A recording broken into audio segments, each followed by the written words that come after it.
Merci mesdames et messieurs, bonjour et bienvenue dans cette émission du journal universitaire, un magazine qui fait la promotion des établissements de l'enseignement supérieur universitaire, mais aussi des animateurs qui animent ces institutions. Nous sommes à l'université de Kinshasa, la colline inspirée, l'université mère de toutes les universités. Et là, nous recevons le professeur recteur, Dr Jean-Marie Kayembe, recteur de cette alma mater, avec qui nous allons échanger sur un thème, un sujet très important, sur leadership et bonne gouvernance dans les sous-secteurs universitaires, cas de l'université de Kinshasa. Bonjour, monsieur le recteur. Bonjour. Vous êtes recteur de l'université de Kinshasa, nommé par arrêté ministériel il y a quelques années. Quels sont les grands projets que vous avez déjà initiés depuis que vous êtes à la tête de l'université de Kinshasa? Question plus qu'embarrassante. Vous dites d'abord, depuis quelques années, oui, parce que là, c'est depuis le 21 septembre 2021 qu'il a plu à son Excellence, Monsieur le Ministre, de nous accorder la direction de la destinée de l'université de Kinshasa. Qu'avons-nous déjà accompli depuis lors? Pour répondre à votre question, très peu de choses. Demeurons modestes.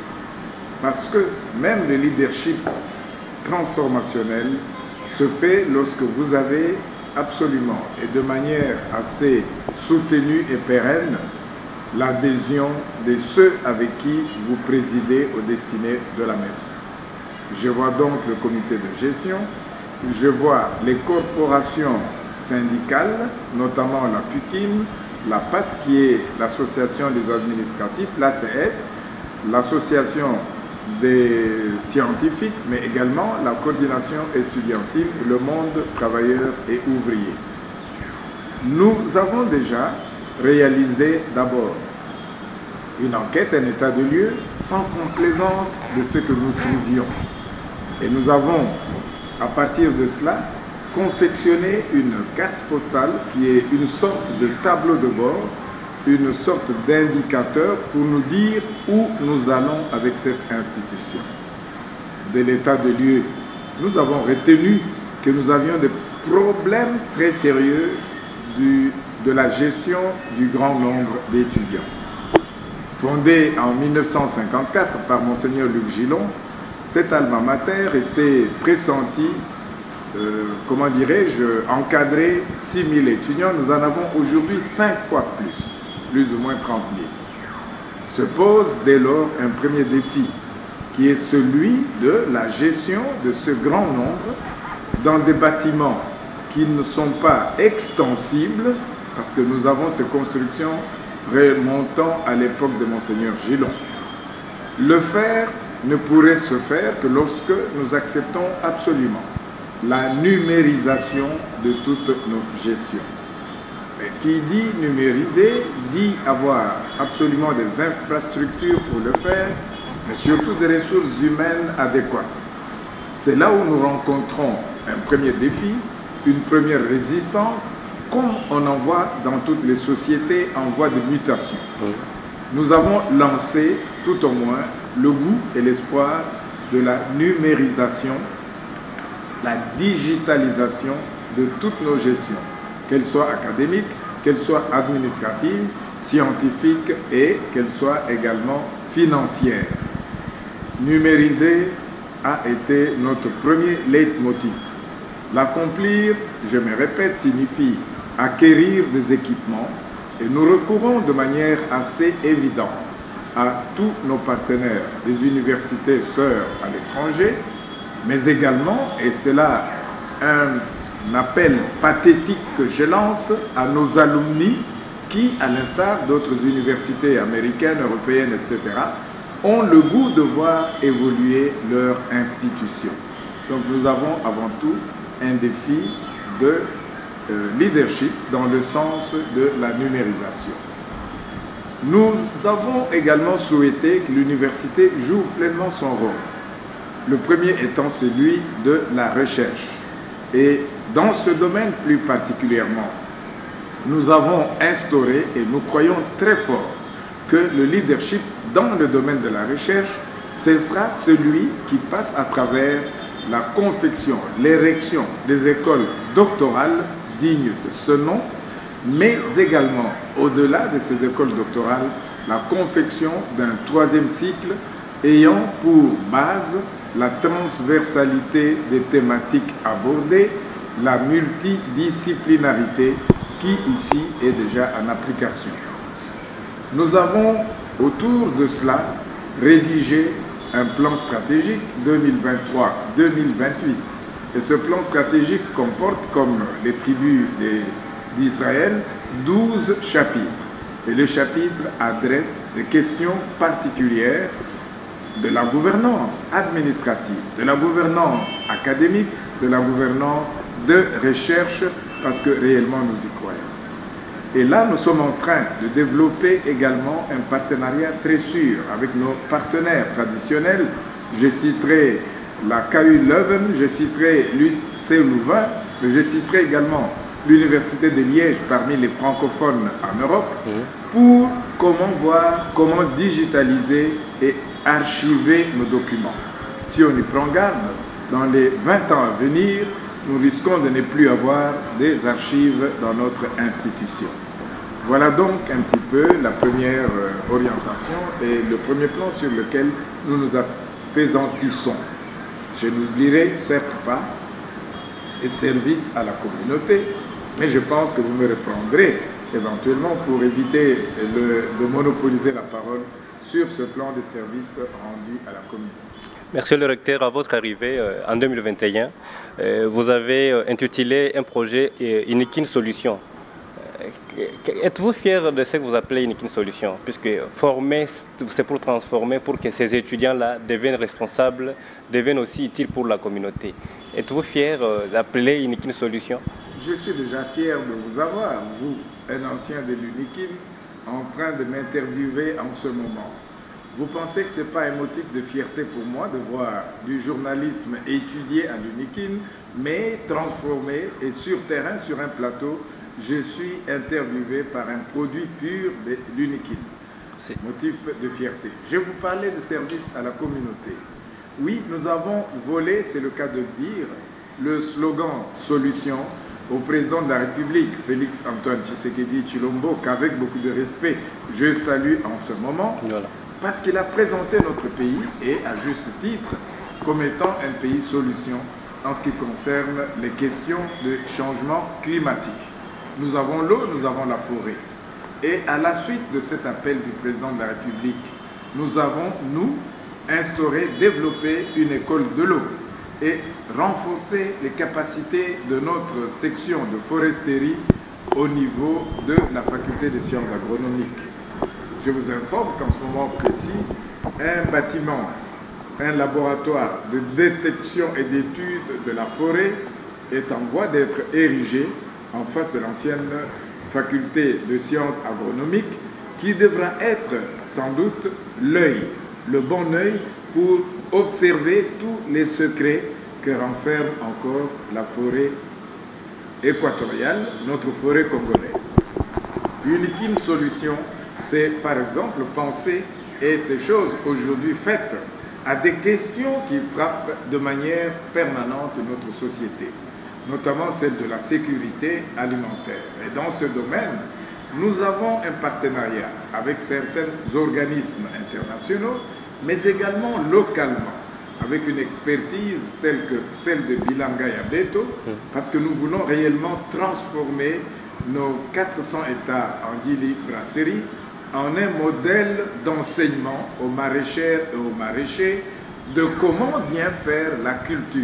Et bien faire la culture voudra dire résoudre un tant soit peu les questions d'insécurité alimentaire, mais transmettre aux maraîchères, notamment par le projet de mouches soldats, qui permettront de fournir à nos étangs et piscicultures des nutriments nécessaires pour la croissance de nos élevages, mais également de nos étangs dans la pisciculture.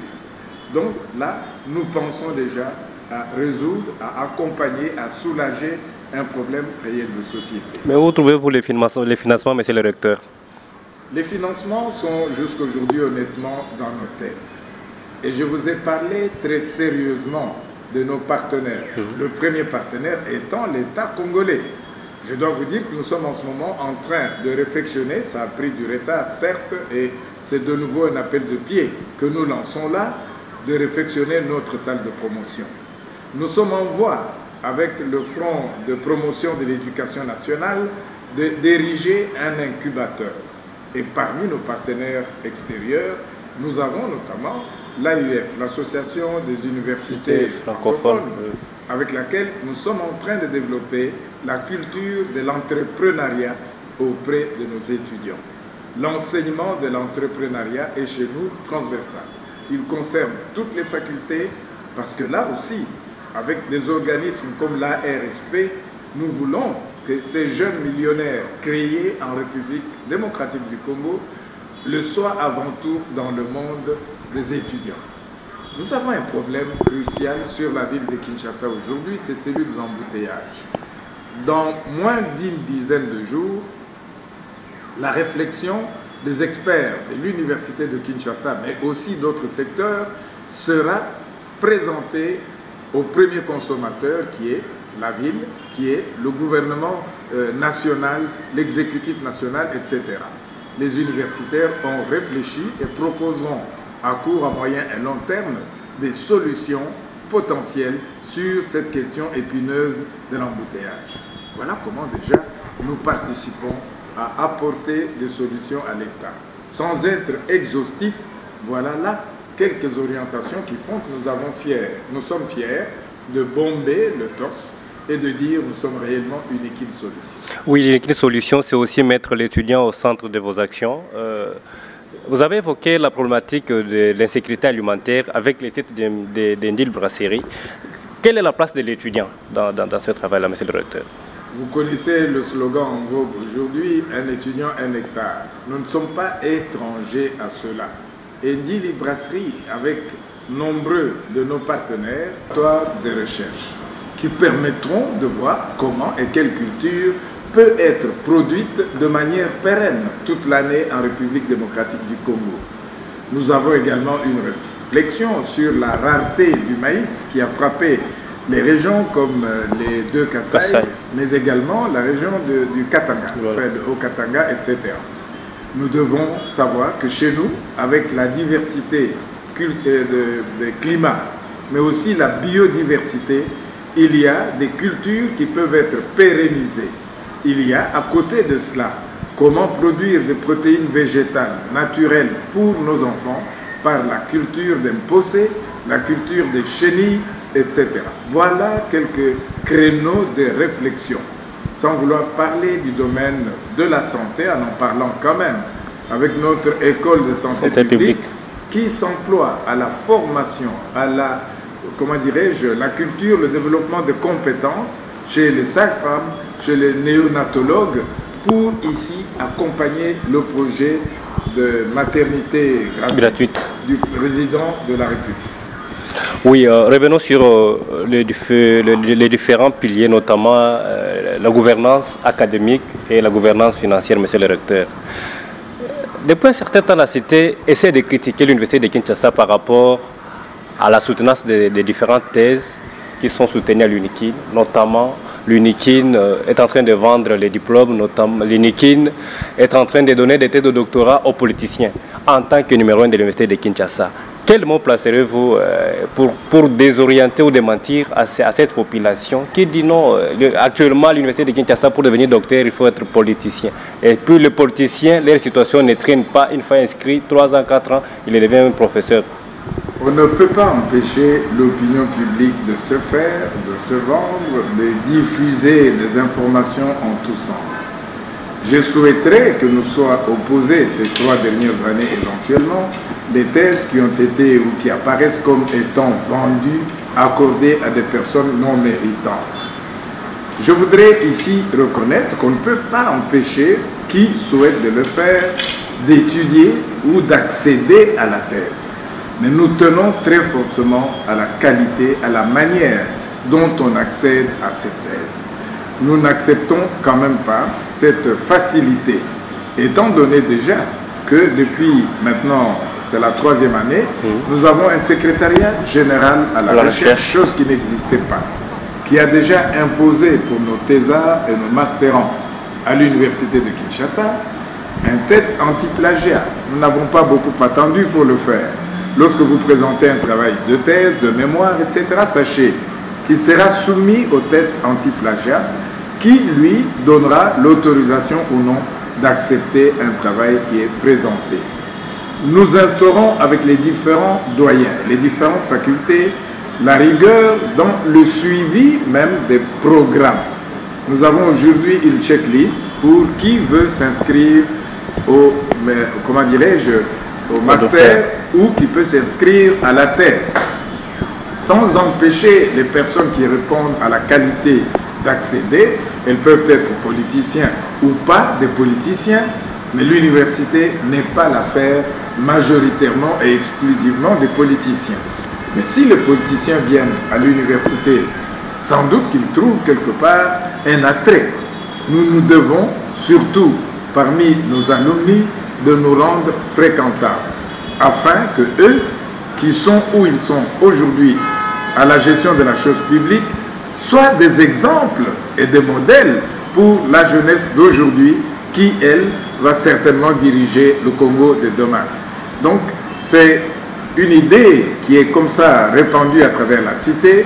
Je voudrais surtout rassurer du sérieux que l'université de Kinshasa accorde à ce travail de thèse, à cet enseignement du 3e cycle, sur lesquels d'ailleurs nos partenaires des universités étrangères nous jugent et voient à quel niveau nous sommes en train de porter. C'est pénible, certainement il faudra de gros financements pour le faire, mais nous comptons beaucoup sur le capital que nous avons, qui est l'intelligence. L'intelligence doit pouvoir se développer pour aider la cité. L'UNIKIN est aujourd'hui classé parmi les 100 premières universités dans les rankings. Quelle politique avez-vous initiée pour que vous puissiez en arriver? Puisqu'il y a quelques années, l'UNIKIN n'était pas compté. Oui, je dois vous dire que nous n'avons certainement pas corrompu les maisons éprouvées des rankings qui aujourd'hui nous reconnaissent. La première chose à faire, c'était augmenter, réaliser, soutenir la visibilité de notre institution. Pas de magie en cela. Nous avons simplement réveillé l'outil informatique que nous apporte le site de l'université de Kinshasa. Sur ce site, nous mettons nos différentes informations. Et c'est à partir de ces informations, sur des checklists bien établies par les différentes maisons de ranking, que l'on peut apparaître. Vous vous imaginez lorsqu'on remarque que cette université applique un test anti-plagiat. Ça montre le sérieux qui est en voie d'être réalisé. Lorsqu'on voit que cette université commence à numériser l'inscription des étudiants, emploie des outils d'enseignement à distance, des laboratoires de simulation, lorsque surtout on le fait connaître, ça, ce sont des méthodes et des moyens qui feront certainement que l'université sera encore beaucoup mieux classée. Nous accordons une importance particulière à la formation de tous les secteurs, même nos administratifs, même notre direction d'informatique, celle du protocole, celle de la communication. Nous approchons des organismes comme l'INPP pour la formation de nos agents administratifs, nos agents du service technique et de maintenance. Aujourd'hui, l'université est à l'étape de l'OIPR, qui est cet outil par lequel le chercheur met en exergue tout ce qu'il produit, les sociétés savantes auxquelles il appartient. Et cet OIPR, rendu aujourd'hui obligatoire dans toutes les facultés, est comme l'ORCID pour les chercheurs pris de manière individuelle, c'est vraiment l'ORCID de l'institution. Il faudra tout simplement taper sur le site de l'université OIPR pour voir de quelle expertise dispose notre université. Nous croyons réellement que cette façon d'y aller et cette façon de nous présenter, j'allais dire nous vendre, nous aidera à aller encore et davantage de l'avant. Je n'oublierai pas l'importance aujourd'hui du réseautage auquel nous appartenons. Je dois vous dire qu'en moins de 3 ans, nous sommes aujourd'hui membres de 7 grands réseaux consortium de l'enseignement dans le monde, à l'exemple de l'AUF dont j'ai parlé, AOA, qui est une association de recherche au niveau de l'Afrique, des universités africaines. Nous appartenons au réseau de l'Afrique de l'Est et de cette manière, le Congo, Kinshasa et l'université de Kinshasa se positionnent comme une université à la hauteur de ses 70 ans. Gouvernance scientifique, monsieur le recteur, il y a quelques mois, une équipe des inspecteurs de l'IGF était à l'université de Kinshasa. Quelle a été la suite de leur mission? Nous attendons jusqu'aujourd'hui la conclusion éventuellement de la présence des inspecteurs de l'IGF chez nous. Mais je dois vous dire que nous avons déjà à 2 reprises accueilli M. Jules Alinguete ici à l'université. La dernière fois, c'était dans un auditoire dans lequel il a étudié. Nous sommes fiers de dire que c'est un pur produit de l'université de Kinshasa également, qui est venu montrer aux jeunes étudiants aujourd'hui de facultés de sciences éco et ailleurs qu'il y a moyen d'aider ce pays, qu'il y a moyen d'avoir une gouvernance financière préventivement assurée, c'est ce qu'il nous a appris la dernière fois, et le rôle de l'IGF, c'est aussi celui-là. À côté de dissuader, il dissuade, c'est vrai, mais il montre également les bonnes manières de gouvernance préventive pour éviter d'en arriver éventuellement à des erreurs, etc.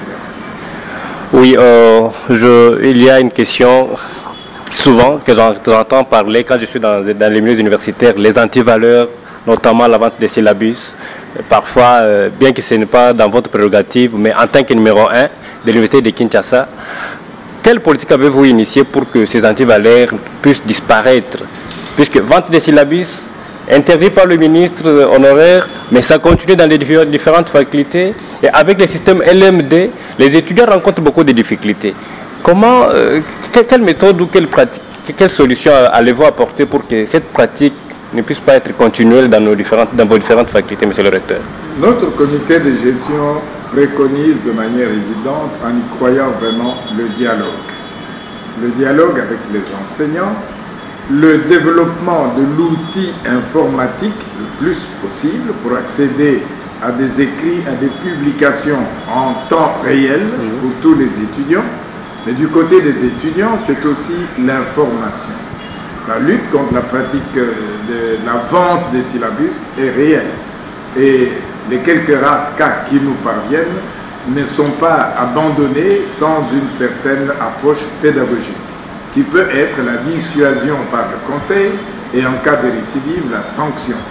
Et en cas de récidive réellement, nous avons des collègues qui ont dû être sanctionnés, il y en a de plusieurs natures, et les sanctions que nous reconnaissent les barèmes de la gestion de l'enseignement supérieur et universitaire, contenus notamment dans le Vademecum de l'enseignant, des responsables de l'enseignement supérieur dans notre pays. Également, nous référons au CAU, mais aussi au ministre de tutelle. Monsieur le recteur, on ne peut pas terminer cette émission sans faire allusion à l'environnement ou l'assainissement de l'environnement. Qu'en est-il de l'université de Kinshasa? Bien qu'en passant, je vis partout là, on balaye, on est en train de balayer, n'est-ce pas moi? C'est une équipe extérieure, de l'extérieur ou une main-d'œuvre locale? C'est une équipe intérieure, c'est le génie assainissement de notre direction, la DSTM, la direction de technique et de maintenance, qui fait ce travail de balayage. Je vous avoue que l'assainissement d'un espace aussi vaste que le nôtre passe par une sensibilisation quasi permanente de mentalité et de comportement. Nous y accordons une importance capitale. Sous la houlette de Monsieur le secrétaire général administratif, nous avions d'ailleurs entretenu, ou plutôt décrété, une journée pour marquer les mentalités, une journée assainissement du site de l'université, qui va être réitérée. On a choisi de le faire tous les 6 mois éventuellement. Mais que l'implication de la coordination estudiantine, qui a un ministère de l'Intérieur, de l'assainissement ou de l'environnement en son sein, devra beaucoup nous aider pour améliorer l'environnement et l'assainissement au niveau de tous les auditoires. Nous cessons de répéter que assainir notre milieu est l'affaire de tous, en montrant surtout, en disposant déjà d'une mention environnement à la faculté de sciences, qu'il y a moyen de traiter les déchets pour en faire multiples usages qui peuvent aider au développement progressif de l'université.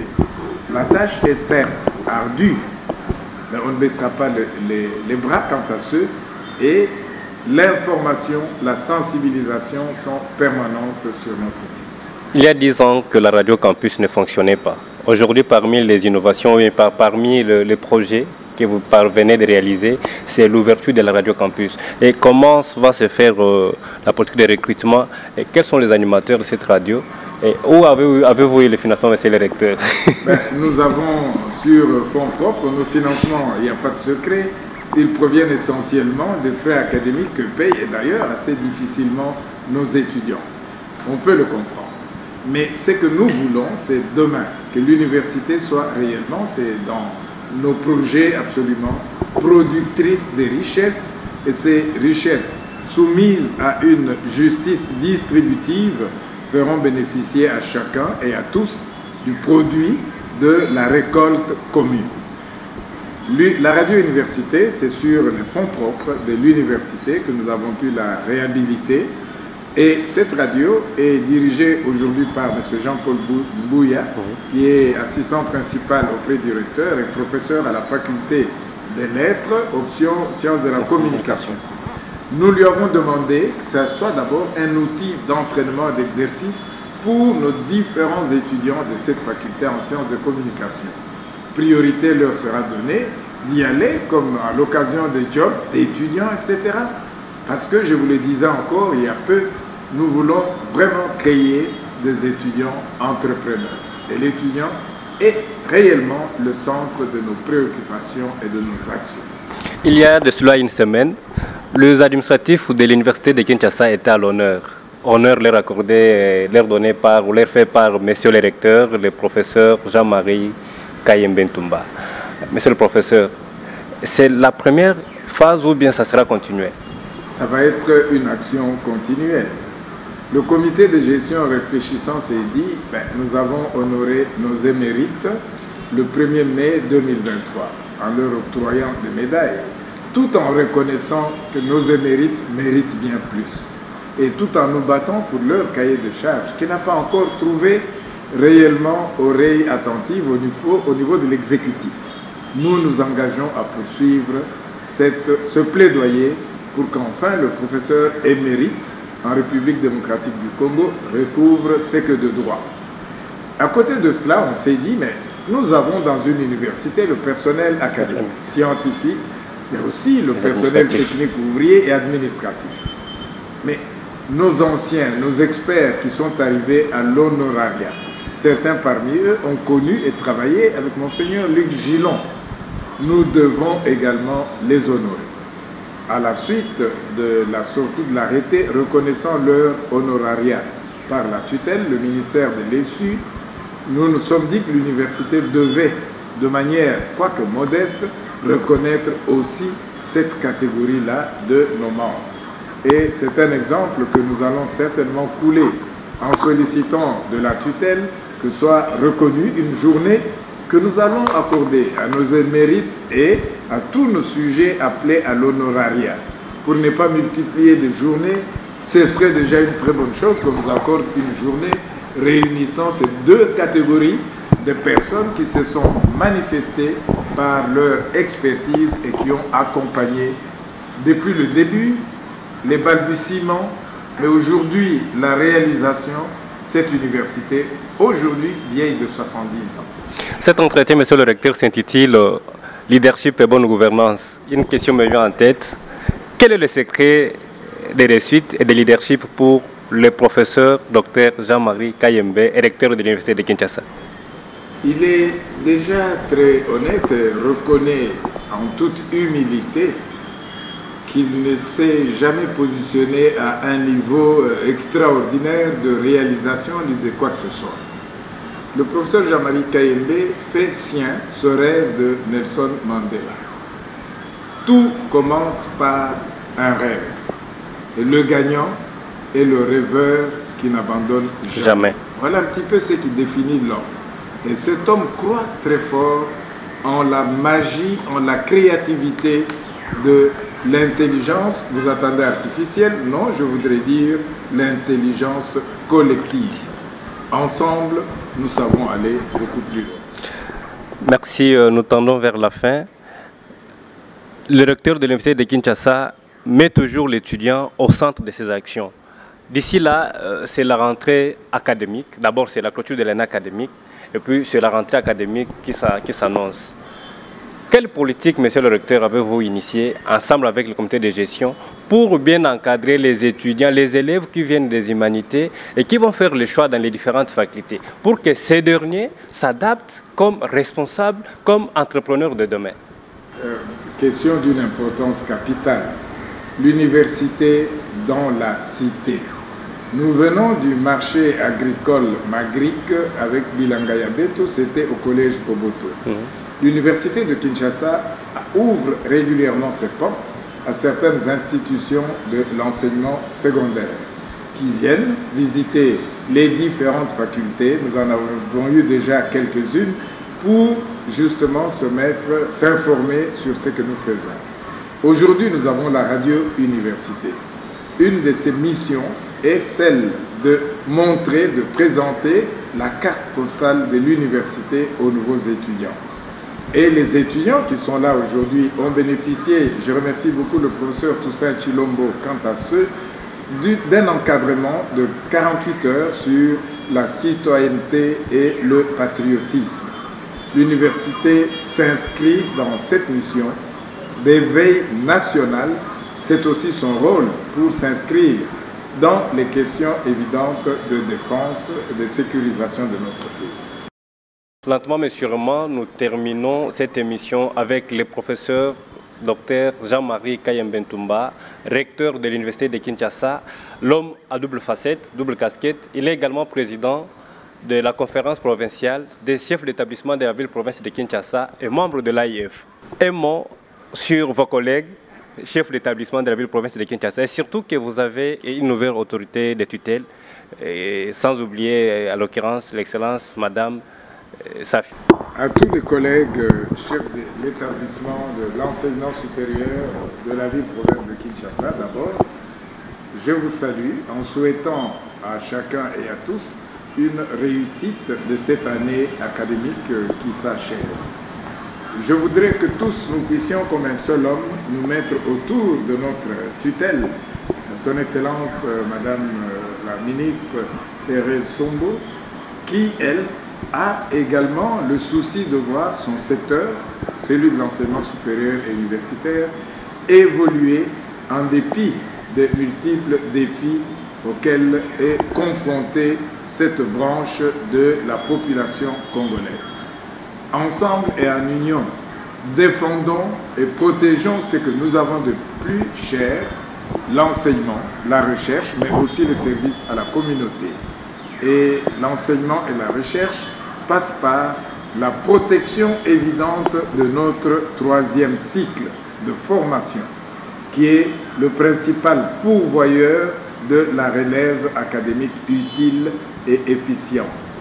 C'est dans la communion, la cohésion, dans les échanges réguliers, au sein de cadres réguliers et professionnels qui nous sont accordés, que nous arriverons certainement ensemble, en partageant nos expériences diverses et diversifiées. C'est de cette manière que nous arriverons à mieux conduire le destin de cette jeunesse. La nation congolaise tout entière a ses yeux braqués sur nous. La dernière question, monsieur le recteur, c'est lié au diplôme des anciens de l'Université de Kinshasa. Qu'est-ce qui bloque pour que ces derniers soient en possession de leur diplôme, malgré que certains ont déjà payé l'argent pour être en possession de leurs documents importants, monsieur le professeur? Je ne répondrai pas en lieu et place de toutes les institutions, ne sachant pas quelles sont les difficultés réelles qui peuvent être de divers ordres. Le cas particulier de l'Université de Kinshasa. Eh bien, en ce qui concerne l'Université de Kinshasa, je voudrais vous dire que le péché, à mon avis, le premier, c'est le manque de numérisation. La gestion a été jusqu'ici manuellement réalisée. Vous vous imaginez, comme à l'époque de la machine Remington pour dactylographier et l'archivage. Le défaut d'archivage et de numérisation de la gestion de ces secteurs sont parmi les causes réelles des problèmes que nous avons aujourd'hui. L'université s'y emploie. Je vous ai dit que c'était le salut par lequel devrait venir le développement, l'accomplissement réel de notre institution. Nous nous battons, autant que faire se peut, pour pallier à ce retard aujourd'hui considérable, pour qu'enfin les diplômes soient livrés à temps et pourquoi pas à la fin d'une année académique aux différentes promotions. Nous y arriverons.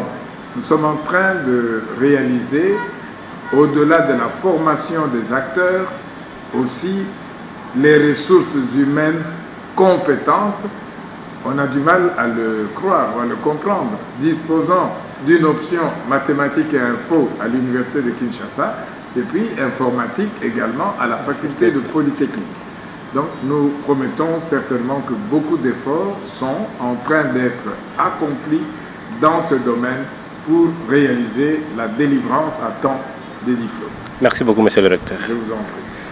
Ça n'est fini avec cette émission réalisée à l'Université de Kinshasa avec le professeur Dr Jean-Marie Kayembe, recteur de l'Université de Kinshasa, avec qui nous avons parlé sur le leadership et bonne gouvernance dans les sous-secteurs de l'enseignement supérieur et universitaire. Prenez rendez-vous à notre prochain numéro. Merci.